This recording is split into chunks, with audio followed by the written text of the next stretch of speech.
தக்காளி சட்னி எப்படி செய்யலான்னு பார்க்கலாமா?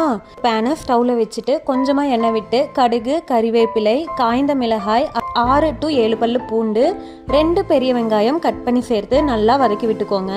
வெங்காயம் நல்லா வதங்கி வந்ததுக்கப்புறமா 4 தக்காளியை சின்னதாக கட் பண்ணி அது கூட மிக்ஸ் பண்ணிவிட்டு நல்லா வதங்கினதுக்கு அப்புறமா 1 டேபிள் ஸ்பூன் சோம்பு, 1 டேபிள் ஸ்பூன் குருமிளகு, 1 டேபிள் ஸ்பூன் சீரகம், இது எல்லாத்தையுமே அது கூட ஆட் பண்ணிக்கோங்க. அது கூடவே 1 teaspoon garam masala and 1 table spoon மல்லித்தூள் சேர்த்துட்டு கடைசியாக தேங்காய் துருவல் சேர்த்து நல்லா மிக்ஸ் பண்ணி விட்டுக்கோங்க. கொஞ்சமாக மஞ்சள் தூள் அண்டு தேவைப்பட்ட அளவுக்கு உப்பு சேர்த்துட்டு ஸ்டவ் ஆஃப் பண்ணி எடுத்துக்கோங்க. ஆறினதுக்கு அப்புறமா மிக்ஸி ஜாரில் ஆட் பண்ணி கொஞ்சமாக தண்ணி விட்டு நல்லா பேஸ்ட் மாதிரி அரைச்சி எடுத்துக்கோங்க. இப்போது ஒரு பேனை ஸ்டவ்வில் வச்சு கொஞ்சமாக எண்ணெய் விட்டு கடுகு, கறிவேப்பிலை சேர்த்துட்டு அரைச்சி வச்சிருக்க பேஸ்ட்டை இது கூட ஆட் பண்ணி லைட்டாக கொதிச்சு வரும்போது ஸ்டவ் ஆஃப் பண்ணிடுங்க. சட்னி ரெடி ஆயிடுச்சு. இந்த ரெசிபி உங்களுக்கு பிடிச்சிருந்தா மறக்காமல் சப்ஸ்கிரைப் பண்ணிக்கோங்க.